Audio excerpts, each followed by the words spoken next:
"You're worthless trash, and my son deserves better than you," Vincent declared, his voice carrying across the entire dining room like a slap. I sat frozen at the mahogany table, my fork halfway to my mouth as 23 family members turned to stare at me in stunned silence. The chandelier above cast harsh shadows across Vincent's weathered face, making his contempt look even more severe. "You're absolutely right, sir," I replied quietly, setting down my fork with deliberate care. My voice didn't shake, though my heart was hammering against my ribs. I folded my napkin, placed it beside my untouched plate of roast beef, and stood gracefully. "Excuse me?" The silence stretched like a taut wire as I collected my purse from the side table. Vincent's wife, Patricia, looked mortified. My husband Isaac's face had gone pale, and his sisters stared at their plates as if studying the china pattern. Even the youngest cousin had stopped chattering, sensing the toxic atmosphere that had suddenly poisoned what should have been a celebration of Vincent's 65th birthday. "Ruth, wait," Isaac called out, but I was already walking toward the front door of the imposing Victorian house that Vincent had bought 15 years ago, the same house I had secretly helped finance through my investment company, though he had no idea that the anonymous investor who had backed his real estate ventures was sitting right at his dinner table. As I stepped into the cool October evening in Portland, Oregon, I pulled out my phone and scrolled through my contacts until I found my attorney's number. The irony wasn't lost on me. Vincent had spent the entire evening bragging about his latest development project, the $15 million mixed-use complex that would break ground next Monday. He had no clue that his worthless trash daughter-in-law was the primary investor funding his dreams. "Hello, Patricia," I said when my lawyer answered. "It's Ruth. I need you to draft withdrawal notices for the Morrison development project. All funding, all partnerships, everything. I want them sent first thing tomorrow morning." I paused, watching through the dining room window as Vincent gestured wildly, probably explaining to everyone why I had deserved his public humiliation. "Are you sure about this, Ruth? That's a substantial investment to pull out," Patricia warned. I smiled grimly as I climbed into my Tesla. I've never been more certain of anything in my life. Vincent Morrison just called me worthless trash in front of his entire family. Time to show him exactly what this trash is worth. The satisfaction that coursed through me felt dangerous and intoxicating. Tomorrow would be very interesting indeed. My name is Ruth Peterson, and I'm 32 years old. 3 years ago, I married Isaac Morrison, thinking I was joining a loving family. Instead, I discovered that Vincent Morrison, my father-in-law and the head of Morrison Development, was one of the most arrogant men I'd ever encountered.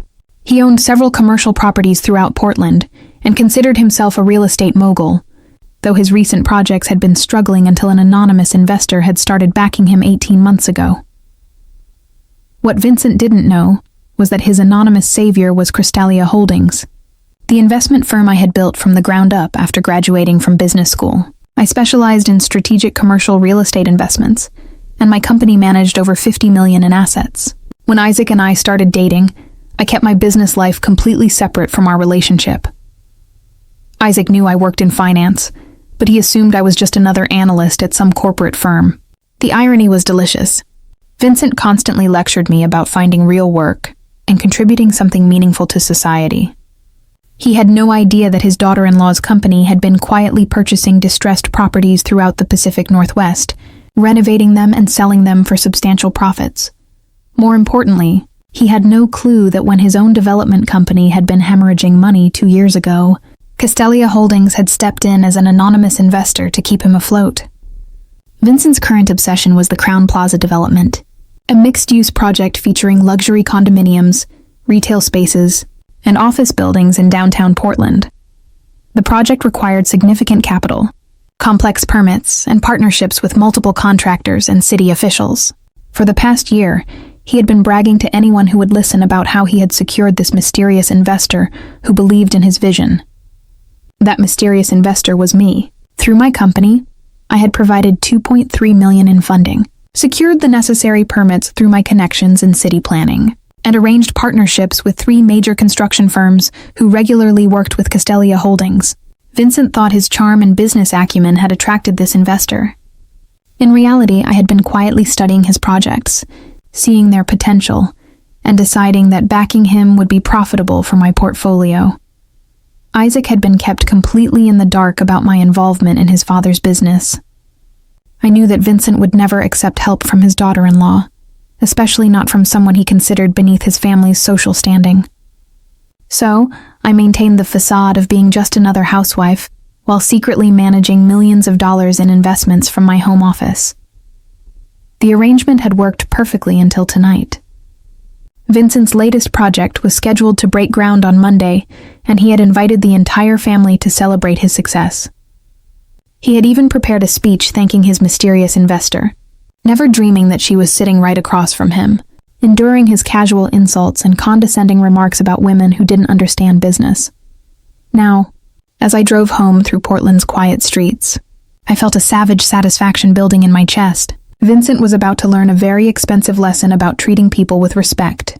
The next morning arrived gray and drizzly, typical Oregon weather that matched my mood perfectly. I sat in my home office by 7 a.m., coffee in hand, reviewing the financial documents that would destroy Vincent's world. Patricia had worked quickly. The withdrawal notices were drafted and ready to send. All I needed to do was give her the final authorization. My phone buzzed with a text from Isaac. "I'm so sorry about last night. Dad was completely out of line. Can we talk?" I stared at the message for a long moment. Isaac was a good man, caught between loyalty to his family and love for his wife. He genuinely didn't know about my business dealings with his father, and I had planned to keep it that way indefinitely. But Vincent's cruelty had changed everything. Some lines once crossed couldn't be uncrossed. "I'm fine," I typed back. "At work early. Talk tonight. Work." If Isaac only knew that my work was about to obliterate his father's real estate empire. I opened my laptop and pulled up the Morrison development file. The numbers were staggering. Vincent's company was leveraged to the hilt on the Crown Plaza project. Without Christia's backing, he wouldn't just lose this development. He'd face bankruptcy. All of his other properties were tied up as collateral for loans that assumed the Crown Plaza project would provide the revenue to pay them back. I thought about Vincent's face last night. The way he had looked at me with such contempt when he called me worthless trash. The way the entire family had watched in uncomfortable silence as he humiliated me publicly. The way he had spent months bragging about his business acumen, while secretly depending on my money to fund his dreams. At 9:30, I called Patricia. "Send the notices," I said simply. "All of them? Every single one. I want Vincent Morrison to receive 3 messages simultaneously at exactly 10:01 a.m. First, his lawyer should get the investment withdrawal notice. Second, I want Isaac to receive a text explaining that I'm the investor his father's been praising for months. Third, Vincent gets a text from me that simply says, 'Don't mess with trash.' Ruth, this will destroy his business completely. Are you certain about this?" I looked out my office window at the city skyline, thinking about all the late nights I had spent analyzing Vincent's projects. The careful research I had done to ensure my investments would benefit both his company and my portfolio. The respect I had never received despite literally keeping his business solvent. "Patricia, Vincent Morrison spent last night explaining to his entire family why his son deserved better than me. I think it's time he learned exactly what he's losing." I paused, feeling the weight of the decision settle around me like armor. "Send the messages at exactly 10 a.m. Let's see how valuable trash really is." At 10 a.m. precisely, I sat in my office chair watching the clock on my computer screen tick over to the appointed hour. My phone was silent, but I knew that across town, Vincent's world was beginning to implode.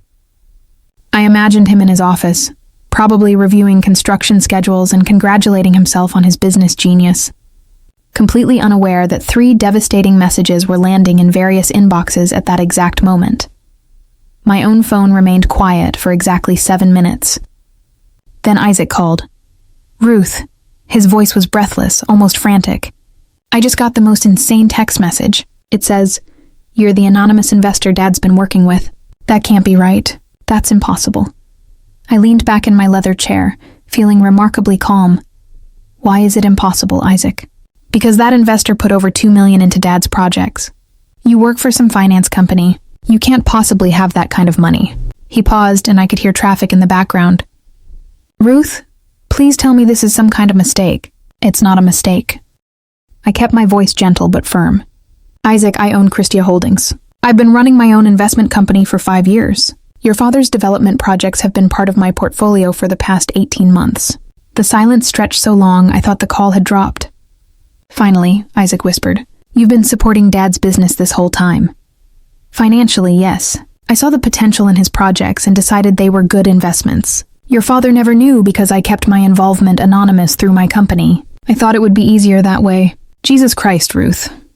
Dad spent all of last night bragging about his mysterious investor. He kept saying, "This person had vision and understood quality development." Isaac's voice cracked slightly. "He was talking about you. The whole time he was praising you without knowing it." I stood up and walked to my window, looking out at the Portland skyline. That's the irony, isn't it?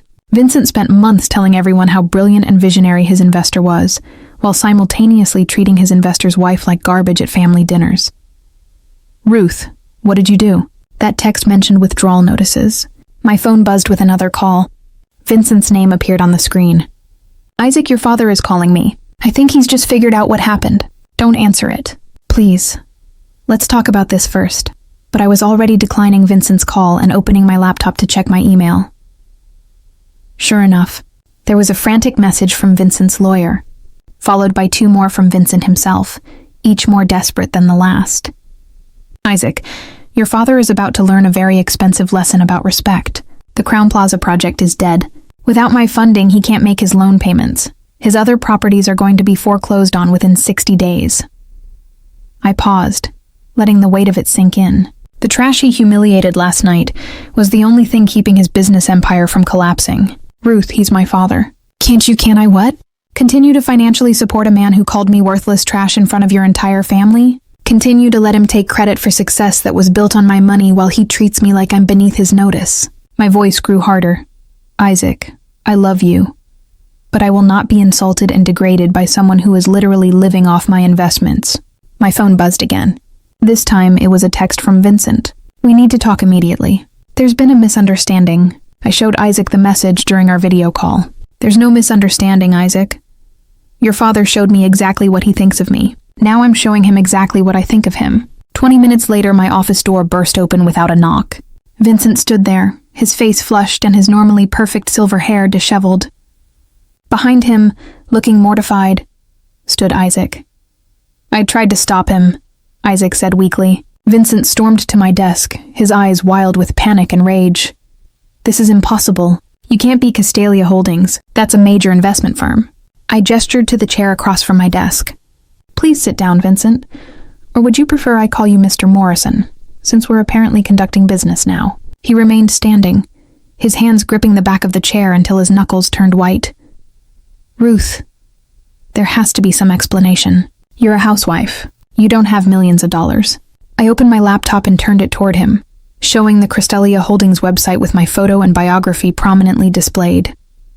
"Vincent, meet Ruth Peterson, Chief Executive Officer and founder of Castalia Holdings. I've been managing investment portfolios worth over $50 million since I graduated from Wharton Business School with my MBA in corporate finance." His face went through several different shades of pale as he stared at the screen. "This can't be real." "Oh, it's very real.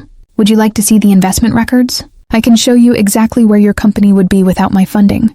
I clicked through several screens showing him spreadsheets and financial projections. "Your company was losing money on every project until Castalia stepped in.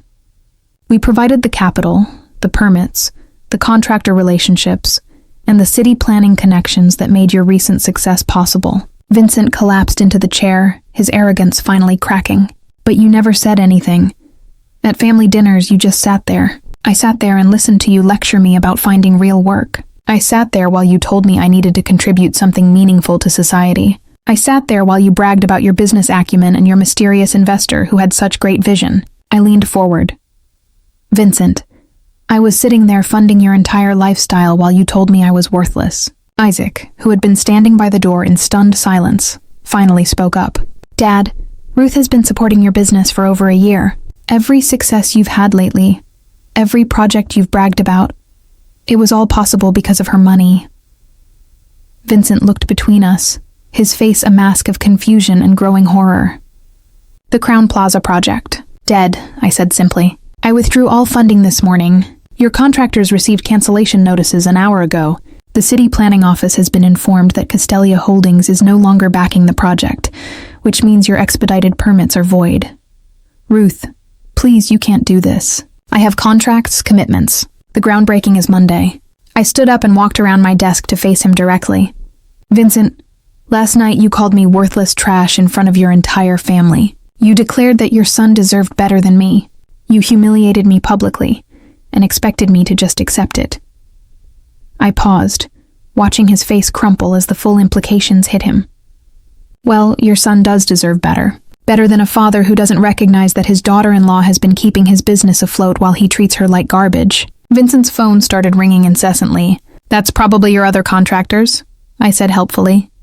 Word travels fast in the construction industry when a major project gets canceled. You should answer that. They're going to want to know about their payments. Over the next 3 hours, Vincent's office became ground zero for a financial disaster that spread like wildfire through Portland's commercial development scene. His phone rang constantly. Contractors demanding payment for materials already ordered. City officials questioning permit applications. Potential tenants inquiring about lease agreements that could no longer be honored. Isaac sat slumped in a corner chair, watching his father's empire crumble in real time. I remained at my desk, calmly answering emails from other clients while Vincent paced frantically, taking increasingly desperate phone calls. How much? He said into his phone. No, that's impossible. We had a payment schedule. He hung up and immediately dialed another number. Patricia, it's Vincent Morrison. I need to know my legal options for forcing an investor to honor their commitments. I looked up from my laptop. Vincent, you might want to save yourself some legal fees. My contracts with Morrison Development include standard withdrawal clauses. Everything I did this morning is completely legal. He stopped pacing and stared at me with something approaching hatred. You planned this. You've been planning this for months. Actually, I plan to continue our business relationship indefinitely. Your projects were profitable, and I believed in their potential. I closed my laptop and gave him my full attention. Vincent, I only made the decision to withdraw my support at exactly 10:07 last night. What happened at 10:07? That's when you finished explaining to your entire family why I was worthless trash and your son deserved better than me. That's when I realized that continuing to support someone who held me in such contempt was bad business. Isaac finally spoke up from his corner. Dad, do you understand what you've done? Ruth wasn't just some random investor. She was family. She was supporting your dreams while you treated her like she was nothing. Vincent's phone rang again. This time when he answered, his face went completely white. What do you mean? Foreclosure proceedings. I have 60 days to cure the default. He listened for several minutes, then hung up slowly. Your primary lender? I asked. He nodded numbly.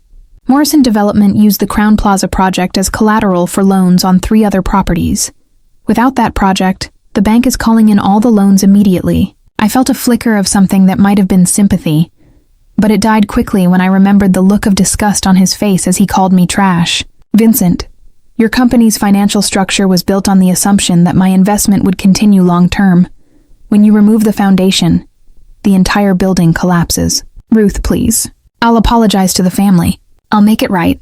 You'll apologize because your business is failing, not because you actually respect me. That's not the same thing. I stood up and gathered my things. Vincent, you spent months telling people that your anonymous investor was brilliant, visionary, and understood quality development.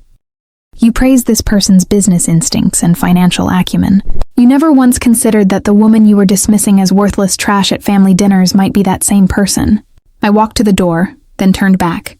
By the way, you should know that withdrawing from the Morrison Development projects frees up significant capital for other investments.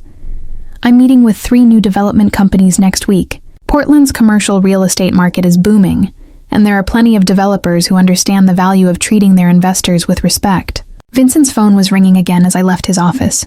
Isaac, close behind me. 2 weeks later, I sat in my favorite coffee shop downtown, reading the Portland Business Journal's front-page article about Morrison Development's spectacular collapse. The headline read, "Local developer files for bankruptcy after mystery investor withdraws support." The article detailed how Vincent's company had gone from Portland's rising star to complete financial ruin in just 14 days. Isaac slid into the seat across from me, looking exhausted but relieved. The bankruptcy filing is official. Dad lost everything. The office building, the rental properties, even the house. How is he handling it? Badly. He keeps insisting this is all some kind of misunderstanding, that you'll come back once you've made your point. Isaac shook his head. He still doesn't really understand what happened. Yesterday, he asked me if I could convince you to have coffee with him so he could explain why the family needs you to reconsider. I nearly choked on my latte. He wants to explain why the family needs me after calling me worthless trash. Ruth, I think in his mind you were never really the investor. You were just Isaac's wife who happened to own the company that was investing. He can't wrap his head around the fact that you personally made all those business decisions. I looked out the window at the construction site where the Crown Plaza project should have been breaking ground. Instead, it was just an empty lot with a development postponed sign. 3 other development companies had already contacted me about potential partnerships for similar projects. Vincent's failure had become my opportunity. Isaac, your father called me worthless trash in front of 23 family members. Then, when his business started collapsing, he expected me to put my personal feelings aside and continue funding his dreams because the family needed me to do it. Does that sound like someone who respects me as a person or someone who just wants access to my money? Isaac was quiet for a long moment. The family is starting to understand what really happened. Patricia called yesterday to apologize. She said she had no idea you were the investor Dad was always praising. I smiled grimly. Vincent's going to have plenty of time to think about respect now. The social fallout for Vincent proved even more devastating than the financial collapse. Word spread quickly through Portland's business community that Vincent Morrison had publicly insulted and humiliated his primary investor without knowing her identity. The story became a cautionary tale at industry networking events, a perfect example of why treating everyone with respect was not just morally right, but also good business sense. Several potential partners who had been considering future deals with Vincent quietly withdrew their interest. Nobody wanted to work with someone who had demonstrated such spectacular judgment failures.